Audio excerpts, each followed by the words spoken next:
As a lifelong Legend of Zelda fan, I used to really dislike Twilight Princess. In fact, I didn't just dislike it, I hated it. Hated it to the point of often ranking it as my least favorite and one of the worst Zelda games in the series. Now, don't worry, Twilight Princess apologists out there, I don't feel that way anymore, but it sure took some convincing and a second full playthrough that changed my mind. For the Twilight Princess fans out there, you'll enjoy this video, and for others that are Twilight Princess haters, for those that have never played it, stick around till the end of the video because I have a feeling that I might be able to enlighten you to hopefully feel otherwise. Now, just so we're all on the same page, I'll strictly be judging the game based only off the GameCube version as it's the only one I've finished. I don't have a Wii U, and I'm still waiting for the HD version to be ported to Switch.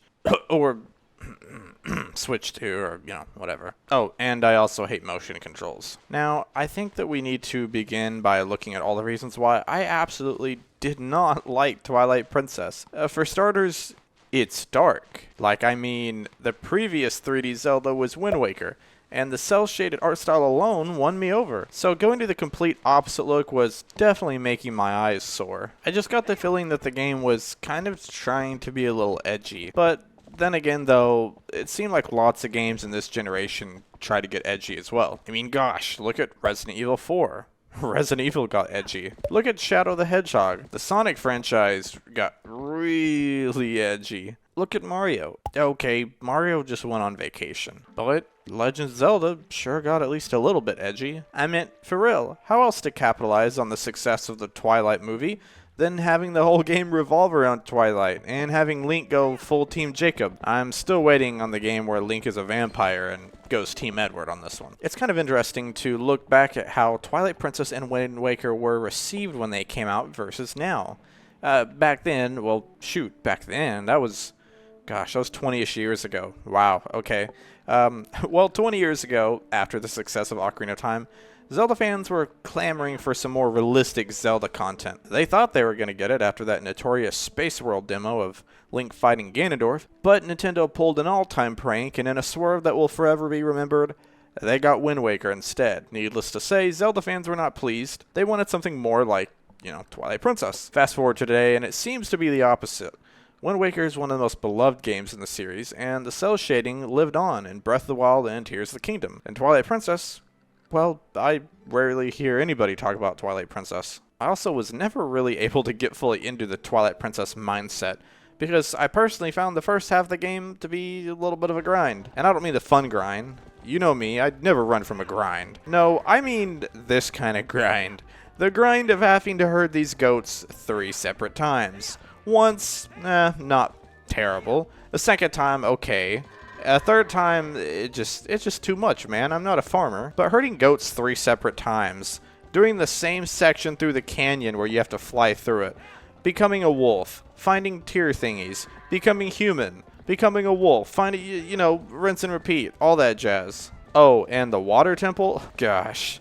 What's that? A Zelda water temple not being all that fun? Yeah, big shocker. But by far, the thing that kept me from enjoying Twilight Princess the most was kind of myself and my own mindset. I was comparing Twilight Princess to other Zelda games that, well, it wasn't Twilight Princess. Comparing games to other games is something that we do all the time as gamers. It's something we can't always control. Sometimes you do it subconsciously in your mind. However, it's just as impactful to your experience as comparing yourself to other people is to your self-esteem. For me personally, I kept comparing Twilight Princess to Ocarina of Time. And now that might not shock some of you, as it's essentially what Nintendo tried to replicate after all. It follows soon after in the timeline, and heck, even adult Link is theorized to be the Stalfos hero dude that teaches you the different sword techniques later in the game. This comparison stemmed from a couple things. For one, Ocarina of Time is my favorite game after all, so of course I would enjoy a game more if it reminded me of and gave me those same positive feelings that Ocarina of Time gave me. If you have a favorite game, then that bias isn't necessarily wrong, and like I said, you probably can't control it. But just remember and acknowledge that it is there. I also have to blame my friend that first started pushing me to play Twilight Princess, as he is another big Zelda fan whose favorite Zelda game is Twilight Princess. When I first told him I wanted to play and beat every Zelda game there is, He began to tell me about Twilight Princess. However, he told me he was sure I would enjoy it because, quote, it was a lot like Ocarina of Time, and that, quote, if you like Ocarina of Time, well, you'll like Twilight Princess. Shout out to you, Bates. It might have taken a couple years and a little bit longer than we wanted, but I finally came around. Now, there's no harm in trying to find a light game in your opinion to use this as a comparison when describing a game that somebody has never played before. But I took that to heart a little too much, and it was much to my demise. Also, I totally forgot. Oh, I got an achievement for this, by the way. This is on an emulator, if you can't tell. And I made this dude upset, because apparently if you... Oh, he's not upset anymore. He completely forgot because I was walking towards him. I guess he's not too upset at me anymore. Anyways, when it came to Twilight Princess and Ocarina of Time, I wanted Twilight Princess to have the exact same soundtrack. I wanted it to have similar visuals. Yes, bring back the polygons. Hashtag make Hyrule polygonal again. I wanted returning characters and returning areas. And even probably that wouldn't have been enough. I became like those people that were initially upset at Wind Waker. I basically wanted Twilight Princess to be Ocarina of Time 2. Now, listen up, Nintendo. It's still not too late for that. I mean, it's only been 26 years, I think? But once I stopped comparing Twilight Princess to what it wasn't, and let Twilight Princess just be, well, Twilight Princess, then the game started to get fun. And it was then that I started to enjoy its weird quirks and nuances, like, you know, every time you start the game back up and you pick up a blue rupee, having to have the game tell you, hey, I know you probably forgot since, you know, this morning when you turned off your GameCube, but this is still a blue rupee, and it's still worth 5 regular green ones. So you're the one that was upset. Oh gosh.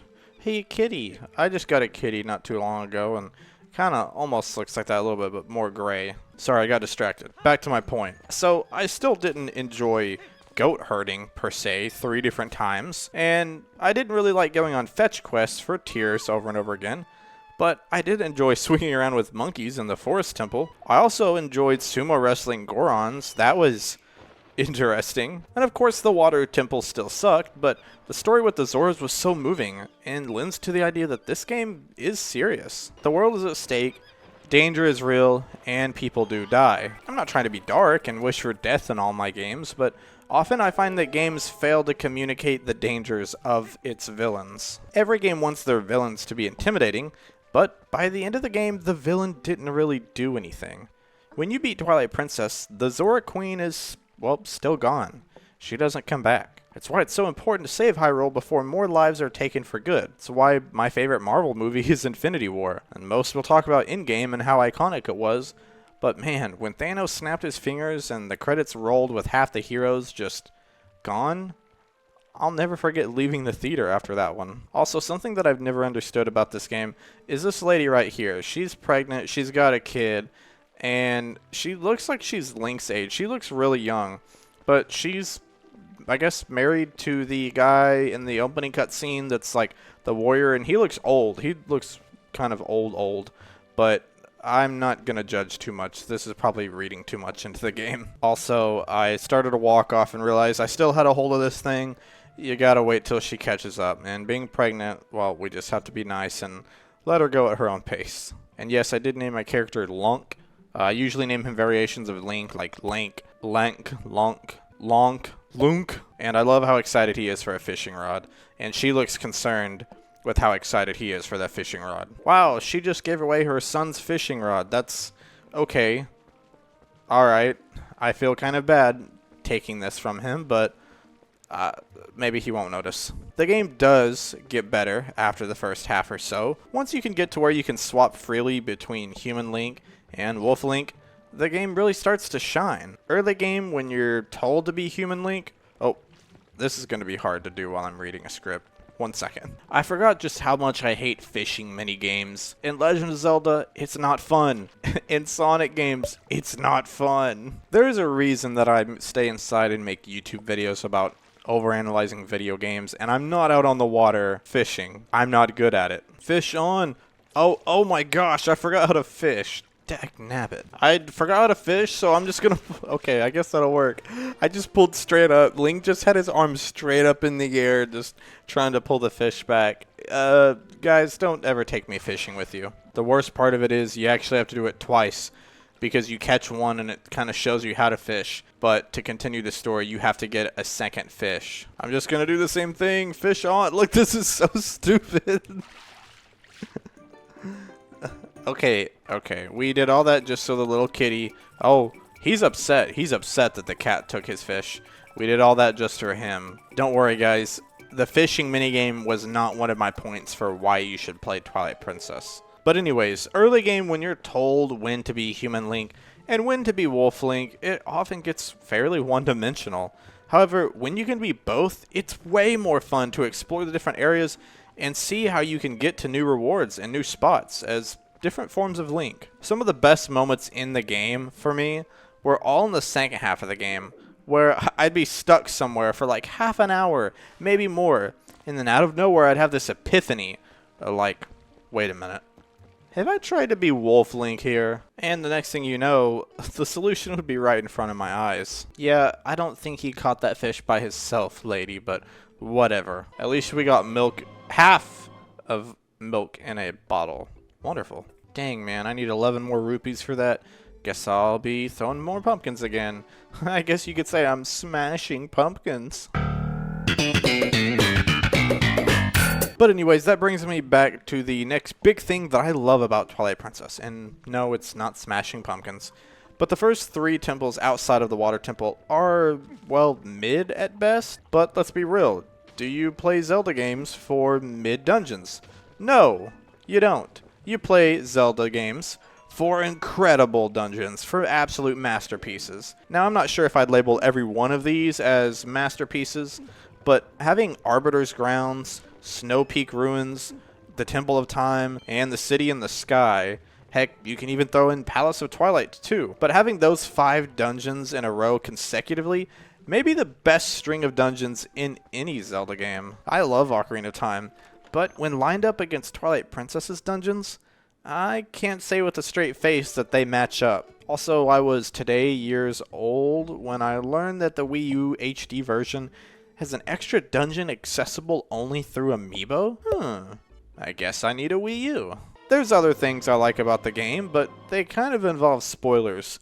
And I know the game has been out for almost 20 years, but for those like myself who are going to wait till their early 20s to finish the game, I'm not going to show all of this on screen, and I'll try to watch my words. For starters, the final boss fight, epic. Feels like a proper final battle with its forms, stages, I guess you will. Zelda is a baddie in this one, even though we hardly see her in this game. Midna is one of the best companions in the series, and some will say she's the best. Hey, Lunk. He just delivered something to my room, bro. How does he have the key? Do we not keep the place locked up? Anyways, Midna is nowhere near as annoying as Navi. However, what is annoying is spiders, because I don't like them. Midna's not as annoying as Navi. She's snarky, and she has some attitude.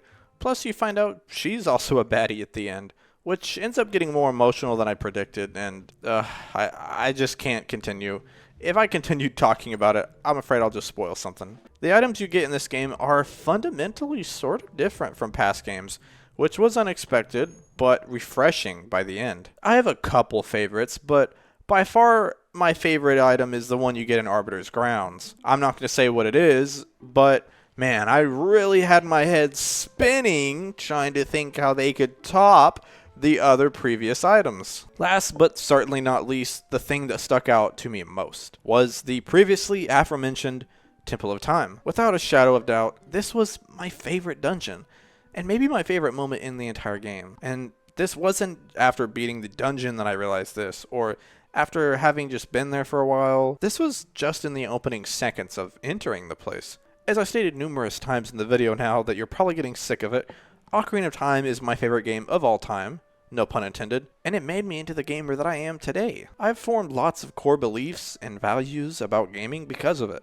It's the most emotional experience I've ever had playing and completing a video game as a kid. So imagine my face when I'm playing Twilight Princess sometime last year as an adult, and I walk into the Temple of Time to hear that same ominous melody that I had previously only heard in my favorite game. To say that I was moved would be an understatement. I was actually losing my mind. Well, actually, I was frozen still. It may sound geeky or nerdy, but until you've connected with something on an emotionally deep level like that, I don't think you'll ever truly understand. The best way to describe the feeling, if I may, is like if you've ever had one of those movie scene moments where you're usually in autopilot mode, doing some boring, tedious, or otherwise mundane task. Maybe you're just minding your own business, walking down the road or in the car, and suddenly, almost out of nowhere, you hear a song that you haven't heard since you were a kid. Maybe your mom or dad or one of your grandparents would sing it or whistle it when you're around. Maybe it's not a song at all, but a movie quote you've heard a million times, and one day it just meant something different to you. Maybe it's something visual, like a scene of an old childhood cartoon that you used to put on bad days after school. Heck, it could even be someone wearing a shirt or a dress that your mom or maybe an old partner used to wear. Whatever it is, you can't help but have that nostalgia break smack you in the head like a baseball pitcher just threw an absolute heater at your noggin. It takes you aback and out of the moment. Like, suddenly nothing else matters, and all the stresses you were holding on to that day dissolve away. Now, admittedly, that was a long and dramatic way to explain my feelings for the Temple of Time, but that's just how I feel. It was enough to bring a man to a single tear. Just one. Don't get me wrong, the rest of the dungeon was still a blast. But similarly to how lots of people these days rave about how important 4K visuals and 60 FPS is a big deal to them, or maybe having 100+ hours of gameplay and lots of side content to keep them busy is a big deal to them, I'm a simple man. I just want to hear good music while I play good video games. Maybe I read a little too much into Twilight Princess right there, but hey, that's what I do with video games. I overanalyze. But nonetheless, I can't make you love Twilight Princess at the end of the day. And I can't even make you play the game. But I can tell you why you should consider giving it a chance.